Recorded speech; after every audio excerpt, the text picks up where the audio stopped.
Welcome back, fellow armchair generals. This is Gamer1745 here with my continuing playthrough of Hearts of Iron 4 with the Black Ice mod. And of course, we're playing as Britain. I'm going to be talking about Stanley Baldwin here in just a minute. But before I do that, if you haven't already, would you please subscribe to the channel, hit that like button, make a comment below, and you don't know how important it is to share the video somehow. Cool. Very helpful. Toy Jet. Very helpful indeed. Okay. So, Stanley Baldwin. I don't know much about him, quite honestly. I just quickly glanced over at the Wikipedia page before starting this. And I just was skimming it. He was three-time Prime Minister of Britain, very much in and out of the government or leadership of Britain in the late 1920s and through the 1930s. He's going to be leaving us shortly, or no, actually should have left us. He leaves just after the abdication of Edward and resigns that, if I remember correctly. And hello, my friend Arno. So, and the controversy about him, I'm sure there's lots of little ones, but is over the deal, or the dealing with rearmament or armament, or however you want to say it, with Germany. Now, I'm not going to go into a lot of detail here. This isn't a major talk on that. But when you look at the idea, and there, you know, in 1935, I believe, 34, 35, there was a big sort of pacifist vote thing going on in Britain. And I get the idea that, especially with the terrors of World War I and in general with modern warfare, because if you, quite honestly, if you look back at like the 18th century, you can have sort of wars that are limited scale and scope, that, you know, affect this sort of part of the world, but not necessarily everywhere. So yeah, it's really sucks for the people that get a war on top of them, but it's not as devastating as, oh, and also the casualty levels were often much lower both as a percent of people in the battles and the size of the battles. So you get devastating wars even to the victors in World War I and II. So I very much get the idea of whether it's pacifism or a view of no more senseless wars, you know. And so, but armaments, people somehow have come to view armaments, you know, having weaponry, as a bad thing. As, well, if we just didn't have all these guns and airplanes, well, we couldn't have any war. As if humans hadn't long ago picked up a rock and threw them at each other, you know. So that they want to, and it wasn't even like, just to give you a bit of background for me personally, I grew up during the latter stages of the Cold War, and there was all kinds of ban the bomb movements, you know, ban nuclear weapons because they'll just kill us all. Well, yeah, they theoretically could. I mean, they haven't yet. I mean, if we launched them all and at all the populated places, we could kill just about everybody. Yeah, I'm not saying you can't. But,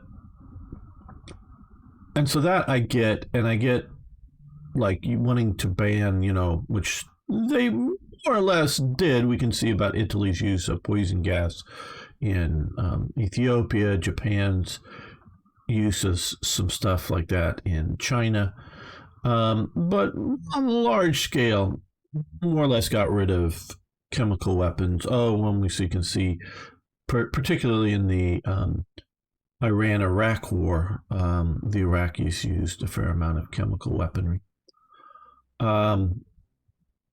So, we can see incidents where chemical weapons in certain regions come back large scale, but not large scale in a global sense. So it's one thing to try to ban a particular weapon, but to try to ban armaments, I don't entirely understand. I get the idea of, but, just banning, oh, well, we're not going to build rifles, machine guns, airplanes, tanks, whatever, We're not going to have a strong military because that just leads to war. And again, this may be coming from my perspective as someone from the Cold War. But the weapons themselves, I don't see as a cause for war. Just because the other nation is building a big army doesn't mean that they're planning on attacking you. Now, maybe if they're making all kinds of speeches saying, we need living room in the east, and we're going to go east, and we're going to go east, and we're going to, then that may be a clue that maybe they are going to attack you or attack someone. But just because they're arming up doesn't mean that they are planning on a war. Now, again, I'm trying to acknowledge that my experience colors my viewpoint. There was a senator from California, where I'm from, back in the latter stages of the Cold War, name of Alan Cranston. Looks sort of like Skeletor. And he was for spending unlimited amounts of money on weaponry, but was vehemently opposed to ever, if you will, using those weapons. Yes, you can maybe tell he was a Democrat. Now, see, I saw that as, because back then California used to make all kinds of stuff. They've driven everything out of manufacturing out of California with mostly high taxes, but other things as well. We used to make most of the nation's airplanes, and then they moved to the Northwest, and then, of course, the loony left has taken over the Northwest, so Boeing is moving its last sort of production out of there, moving into the American South. Keep moving away from the loony left. And you want manufacturing, don't vote Democrat. But lots of people don't want manufacturing. Uses resources, spoils nature, all that kind of stuff. I get it. But so he wouldn't confront theaters in the Cold War, wouldn't support anti-communist allies. So I have a belief, because if you look at it, and records have come out after the Cold War, I'm not saying complete records, but records have come out of the Cold War. A lot of the funding, particularly in Europe, for the sort of pacifist rallies, pacifist programs, was coming from the Soviet Union. So I have a belief that a lot of the people that promote pacifism, not all, not necessarily the man in the street that, oh my God, yeah, war is really terrible. It looks like they're getting ready for war. Let's go march against war. Not that guy. And not maybe a few idealists sort of at the top, but a lot of the people at the top have an ulterior motive. It isn't pacifism. It isn't the lack of war. It is warfare by other means, if you will, which is the definition of politics, or one of the definitions of politics. And one of the definitions of warfare is politics by other means. So I know I said it wasn't going long, and it still isn't, because I'm not going deep into it. So I really have to wonder, what is the motive of the people that are pushing the anti-armament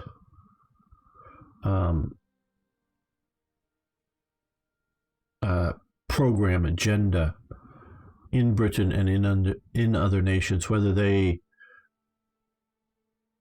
it's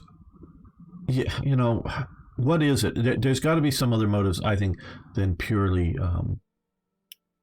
not wanting a major war. So he very much, Stanley Baldwin, is against major public rearmament of Britain. And it's seems to come from a viewpoint that if we do this, it means we won't be able to win the next election, popular support, that kind of thing. Seems to. But he quietly does some armament, whether that is just to appease people that are pushing for armament, one of them being within his government, Neville Chamberlain, or whether he truly wants to rearm Britain, but has to do it as something that's not overly noticed by the population. So that is interesting. So he's leading Britain up until, well, very soon here. We'll see how and when he leaves. Like I say, he left just after they swapped out the heads of the royal family from Edward to George, or the abdication crisis, whatever you want to call it. No longer effects from winter heating. Okay, you've got a white piece.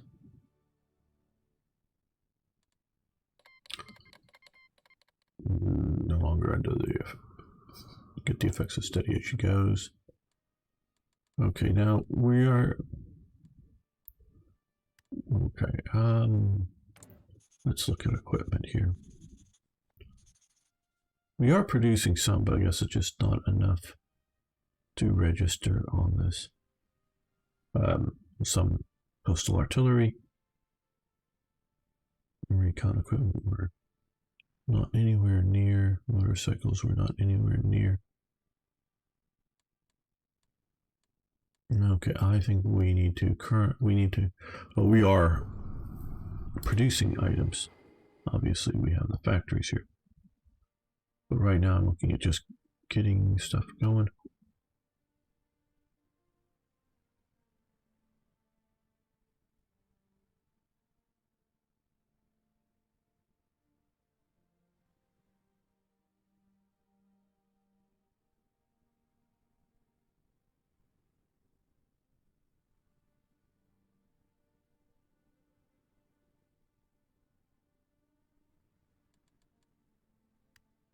What should we do here?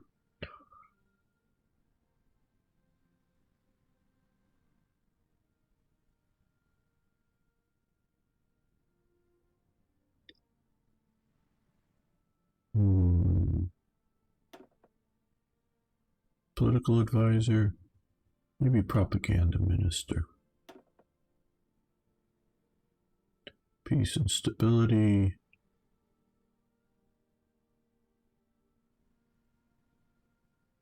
Rallier.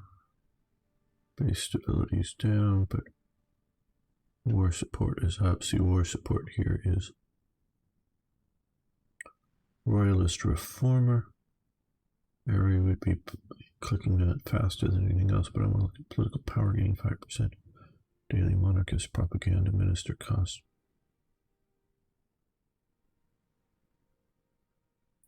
Staunch traditionalist.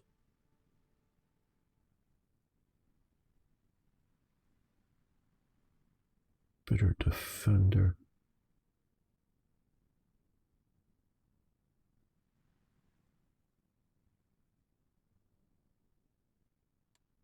Well, we do have a lot of stability.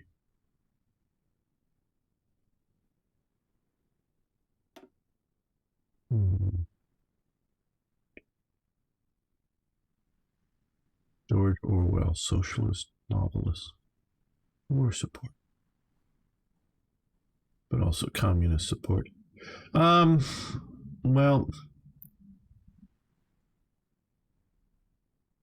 I don't think, because he's a socialist novelist. Yeah, he definitely was a socialist, but he somewhat reforms himself by being around real communists. Okay, weekly war support, daily conservative support, daily liberal or liberal, social democrat support, political.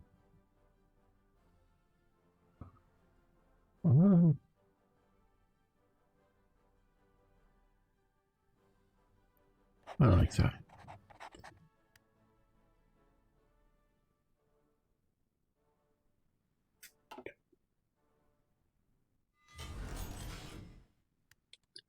Okay, I'm still learning about balancing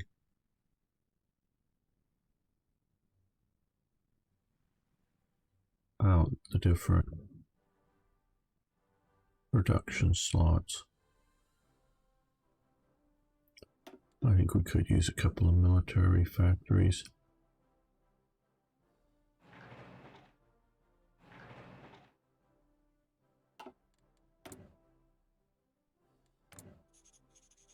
Yeah, recon equipment and motorcycles. So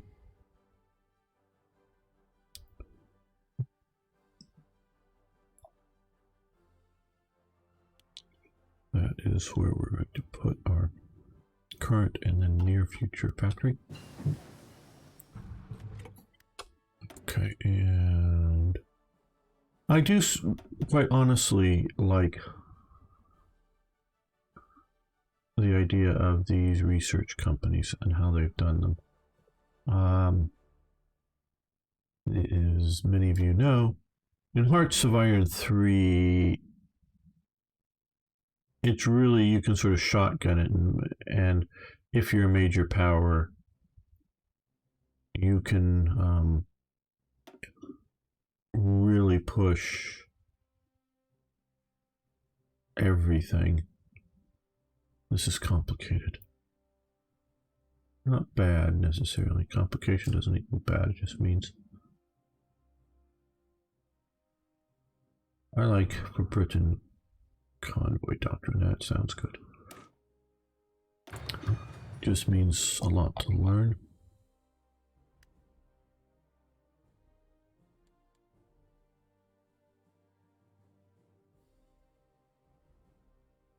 Yeah, they've won me over on this concept, at least, not necessarily, because I definitely have. Now having to double click that is a bit of a pain. Okay. Any political power. But I think that's probably a engine limitation. Okay. Just to get sick. Fluorescent lighting. Production efficiency cap.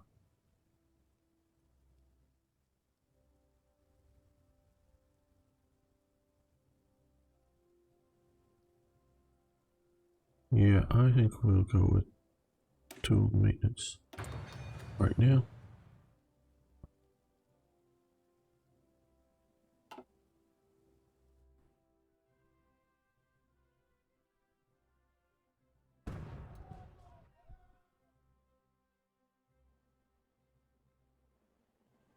Okay, we have ready, sir.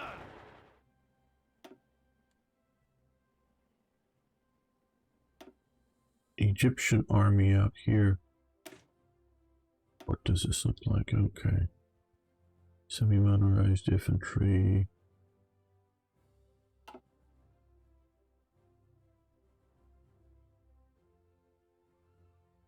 I wonder how they're going to do this.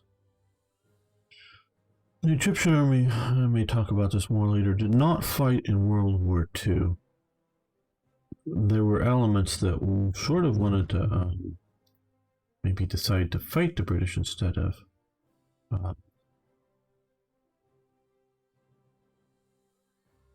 support the British. Now, they did not fight. It basically didn't, and it's basically all of its equipment is World War One equipment. Definitely all of its heavy equipment, like artillery, is World War One artillery. But it's a fairly largish army.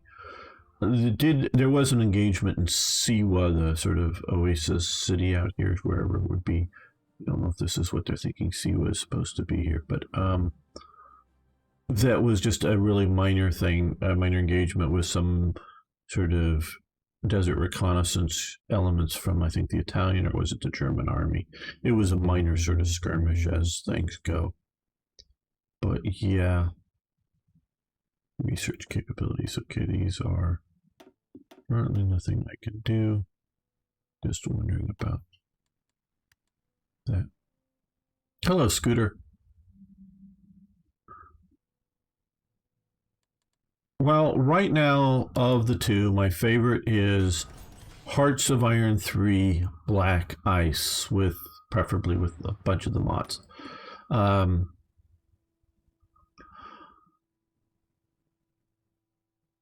Hello, Ivano. How you doing? I think it's the best. I do think Hearts of Iron 4 is the future, and I'm not one just because, it's the future, we got to play it. No, by playing it here and now, and by seeing what Black Ice is doing to it, is what it potentially can be. There are, people talk about, and I know one of the comments, and I wasn't exactly sure how he was meaning it, dumbing down for Hearts of Iron 4. Well, some of the stuff is definitely dumbed down, but some of the actual behind the mechanics of how units fight and whatever are actually more detailed than Hearts of Iron 3. Hearts of Iron 4 is more detailed. So it's it's not necessarily black and white as I'm doing well. Mac, how you doing? That's how I'm going to pronounce your Cyrillic name.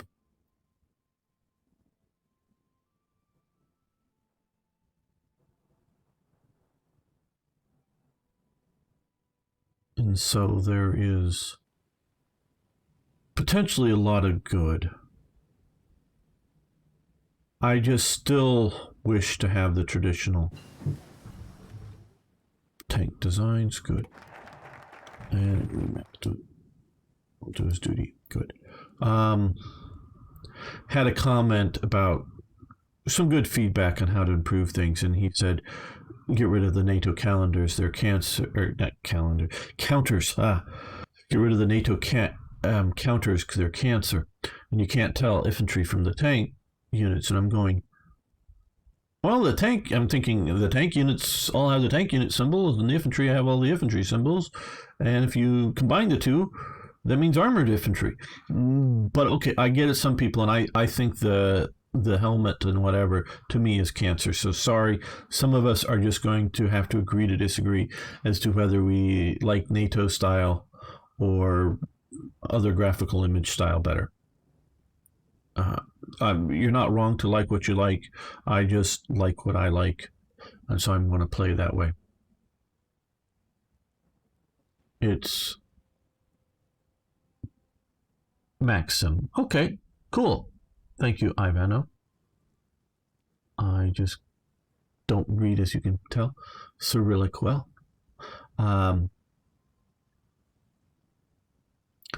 Fighting Black Ice, yeah, that's an element of pushing the engine too far. That's part of it. So, yeah,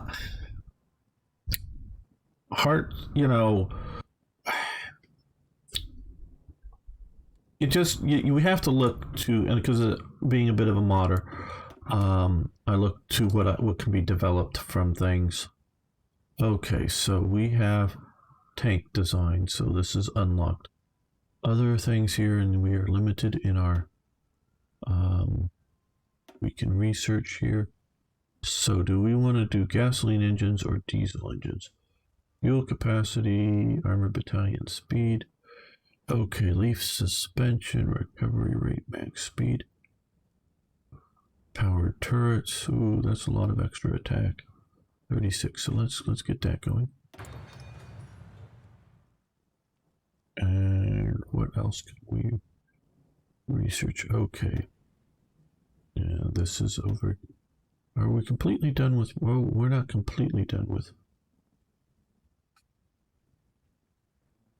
World War I tax. Yeah, we could do this. Okay, we've got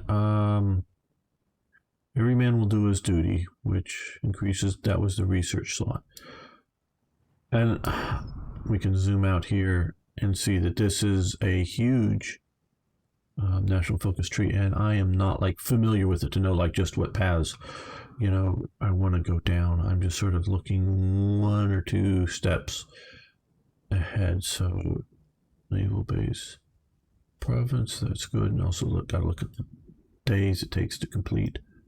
Some things are just like, oh, literally 1 day. So it's just like, yeah, you might as well click that, get it done, as long as it has a positive effect. Others will have, I think, up to the 70s days. There might be something a bit more.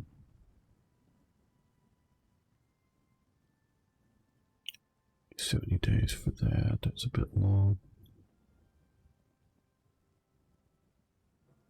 Already the Commonwealth. Building slots, 2 fuels. Construction.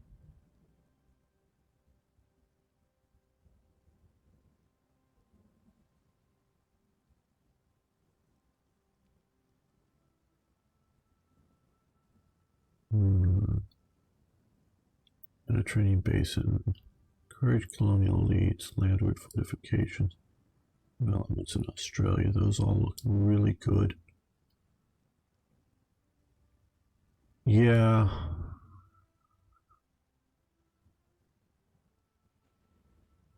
I guess do this. Good to hear, Scooter. I want everybody's feedback on things, even if we're going to have to agree to disagree. But I really like to know what people are thinking. So you'll try to save France. Yes, we will try to save France, but I don't know that we will succeed. So you create and deploy a few armored divisions and place them so you can kick the Italians out of North Africa. Yeah, I'm looking at that, Arno. So what I'm looking at doing here is we're still, but we can talk about it for a moment. Still not 100% familiar with what's going on, including in which maybe I should look more. Okay, well, here we go. Send volunteers to the Republicans. Yes, we can do that. Economic support for the Republicans. I don't know that really the British did that off map. Gain support. Okay.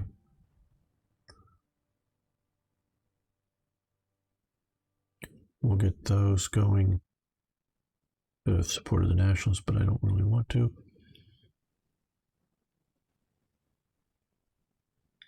We have enough stability.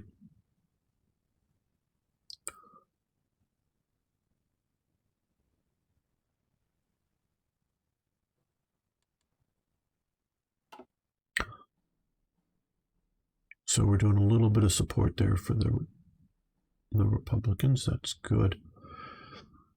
So I want to try to defend. Well, I don't know if where I was going to go with this. How much units I should expect to build versus have units. This looks like a territorial force here. Yeah. So probably something I want to keep back in Britain to defend. And not put overseas. How much I should build, how much I should expect to come via events, but need to save manpower and equipment for. But when we get a bit closer, we can build up a bit more, train up a bit more units, which I really like that about Hearts of Iron 4. Again, we're talking, I've been talking about, of course, been watching the comparisons between 3 and 4. I really like the idea that I can stockpile equipment, and then I can, continue to build up manpower. And then, say, in 1939, start and train a lot of divisions. So I don't have to be building divisions now. I don't feel this way at all, keeping, without having to push for more units now, but building up equipment, armament. Let's see. Vickers Armstrong. Leyland, which I know more of the truck company. Norfield, I don't know these people at all. Rolls-Royce. Armor research speed is improved. The Vulcan Foundry, don't know anything about them either. Not saying they don't exist. Vauxhall, again, I knew it more as a car company. Reliability, soft attack. Armor, hard attack. Infantry tank, tankettes, light armor, light tanks. Speed, research speed.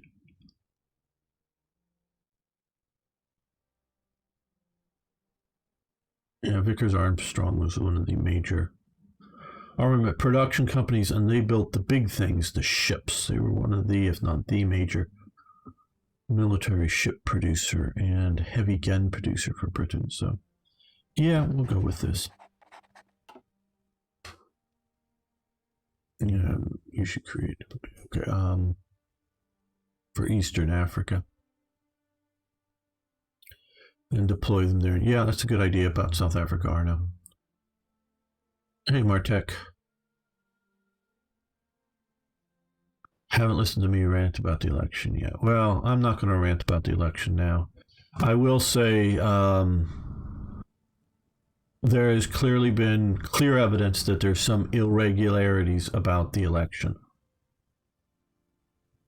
I don't know if they're irregularities enough that change the outcome of any particular, who's winning or losing a particular seat, or who's winning or losing the overall election. I don't know if any of them are that big. I hope there is proper court cases filed and proper look at them.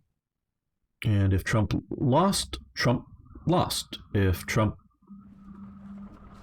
there's irregularities in the voting enough, that means Trump can pull it out, then Trump can pull it out. I don't have any more intelligent things to say about the election. Okay, so we do have South Africa moving up into here.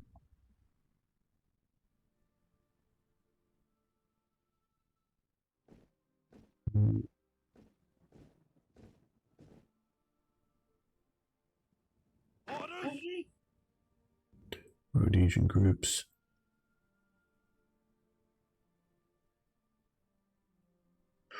Yeah, I would say some more than previous elections. When you have, say, overnight, a reporting of 100,000 additional votes for Biden, but no additional votes for Trump, that seems to be an impossibility that's legit. So I'm not saying there shouldn't be 100,000 additional votes for Biden. I'm just going, some percentage of people, whether it's 1% or 49% of these, mail-in votes that appeared, should be for Trump, because there's never 100%, So, yeah, when in Michigan 100,000 votes for Biden appears from somewhere, added to the total overnight, but there's nothing added for Trump.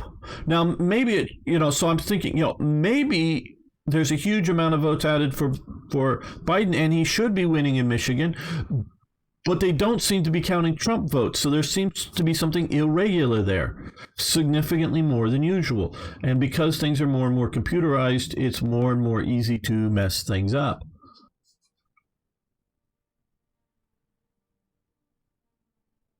Yeah, New American Civil War. Hello, OCB. Yeah, no, I'm keeping off of actually doing a rant about it. But so there are irregularities. There's one county also in Michigan that is a rural Republican county. When somebody noticed that it voted for Trump, they go, how could that be? And they went in that, you know, some counties are huge, like Los Angeles County, that there's millions of people in.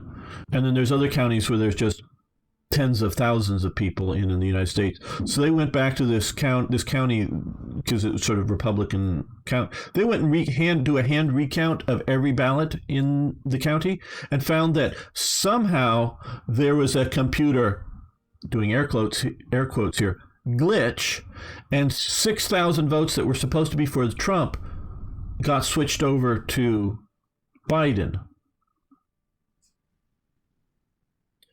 So we know there was an irregularity there.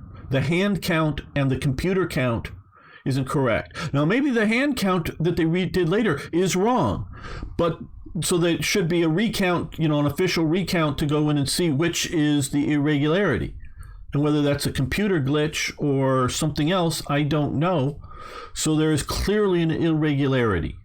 So there are irregularities that can change the outcome of an election.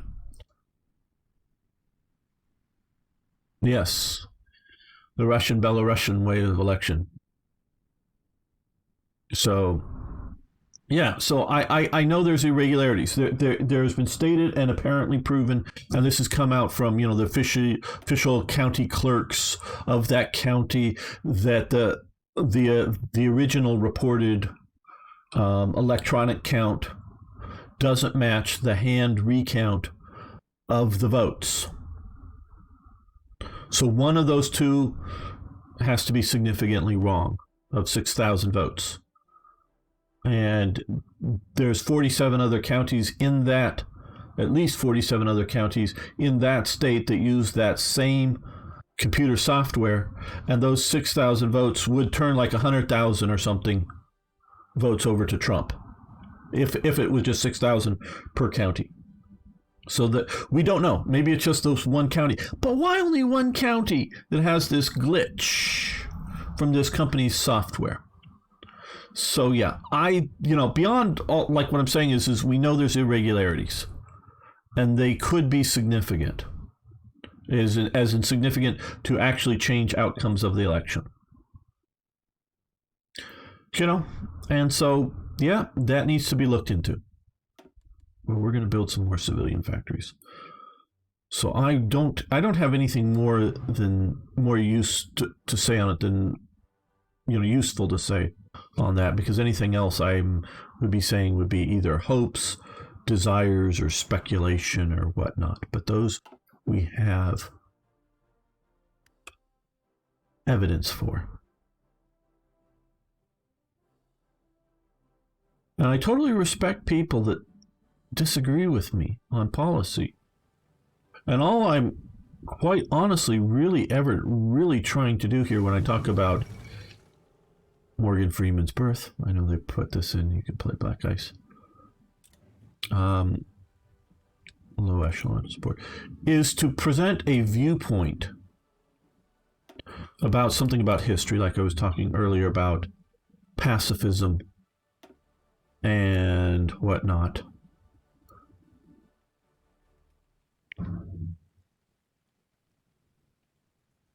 I wish they'd put the dates over here so I know, is this... Okay, well, it's probably 38. Okay.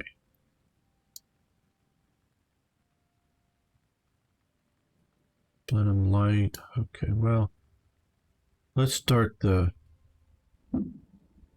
hurricane. multi-role, is to present viewpoints for people to understand them. Now, they may end up agreeing with the viewpoints. That would be lovely that I'm putting forward. Or if they disagree, fine. But they at least understand the viewpoints. Oh, yeah, no, Martek, I have a lot of what I wish for. But I'm also trying to be realistic on it.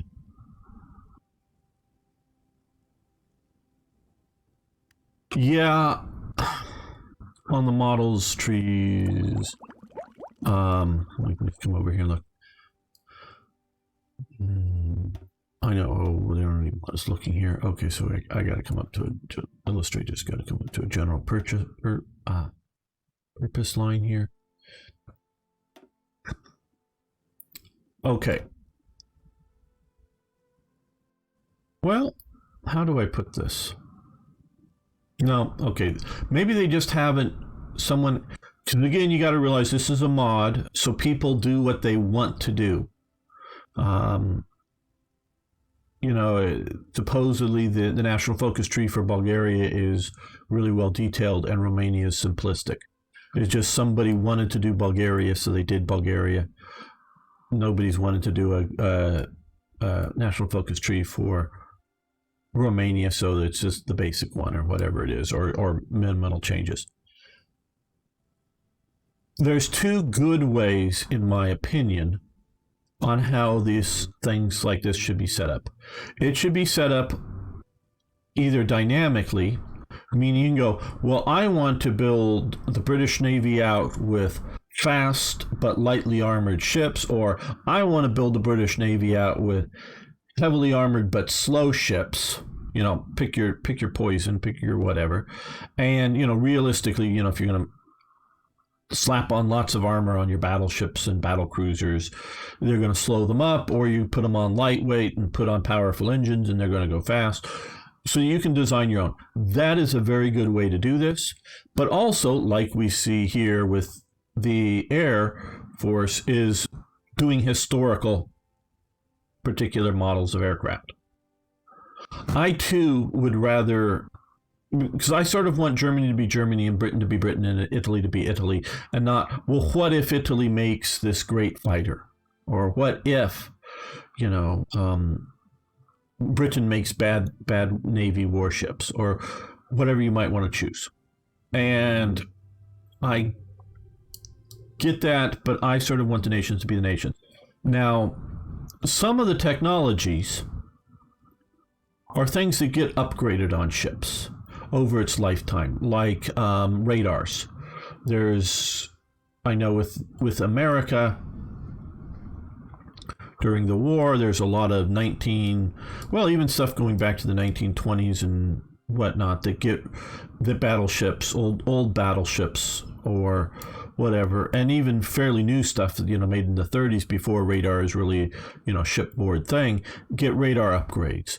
And they get anti-aircraft upgrade, more and more anti-aircraft guns put up on there.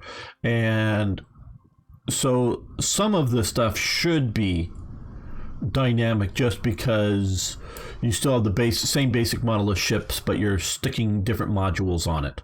Ripping out some, putting on some new ones. So that I'm good with. So yeah, like OCB is saying, radar, fire control systems, AA. And I'm not the one that should make that choice, because I know a bunch about naval stuff, but I'm not the one who really should know enough to make the proper decisions. Around the world have followed the U.S. Yeah, well, as people have made comments about, unlike, say, the elections in Malaysia, their outcome, the elections in the U.S. outcome affects the world for good or for bad. And before, I know I have a mostly non-U.S. audience, and it isn't just, yay, America is great, which I think it is. Yay, America is better than everywhere else. Well, better than many places. But it's also, if you look at it, when you look at the term United States, and if you change that to United Countries, because that's what it sort of is. And there's 50 of them. We're sort of a block of 50 countries. So if you were looking at, oh yeah, if you were like the president of Central and South America, who, represents all these countries, well, that's a big chunk of the world. And if that was under a political united system, that's, I don't even think 50 countries, but it's a big deal. So yeah, there's just on a practical base, the world needs to care. The Paris Universal Exhibition, and they do need to care, and it will affect them. Because look, hey people, if Biden gets in, we're back to having wars again. Ready for your country to be invaded? Well, probably most of you in Europe, and we won't invade there, but Biden will be invading. He'll be going back to invasions. Gave Obama a peace prize, and then he went out and invaded and started more wars. Yes. Trump hasn't invaded any new countries and tried to get out of the ones he was already in. Here in the UK, everybody's speculating about what this would mean for Brexit. Yeah, I'm not going to say it wouldn't mean something for Brexit, as definitely the Biden administration is more pro-EU than Trump. So I don't know if they would get on the bandwagon of let's hurt Britain to make the Europeans happy or not. I don't know what they would do there. But I could see that as a possibility. I think we're going to go with recon equipment. Is it way down here? Yeah, another recon equipment, another motorcycle. Egypt joins the League of Nations.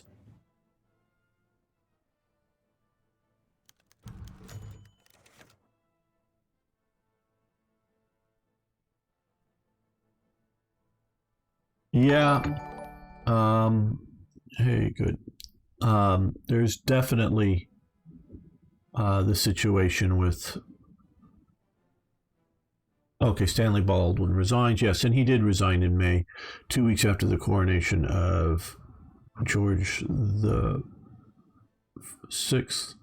Baldwin announces that he will resign the premiership in order to retire at age 70, having led the national government on and off. And actually, I was reading up a bit. It is sort of a national government that at times it's a mix of, or it's a coalition of Tories and Liberals together. So yeah, okay. So we're losing that, but we should be getting Chamberlain. So still not pushing the war, not for war support. No, nobody was watching the Facebook thing that I could really tell, and nobody was at. Well, there was one comment, I think, once, Arno. And to keep it going, I'd have to keep paying. I'd have to pay for it, and so it isn't worth paying for. But I really love to have a Facebook audience, but it doesn't seem to be the way to an invasion. Okay. Well, I think we're going to end the episode here. I want to thank you all for watching. Thanks for liking the videos. If you haven't already, please subscribe. See you next time for more, yes, more Hearts of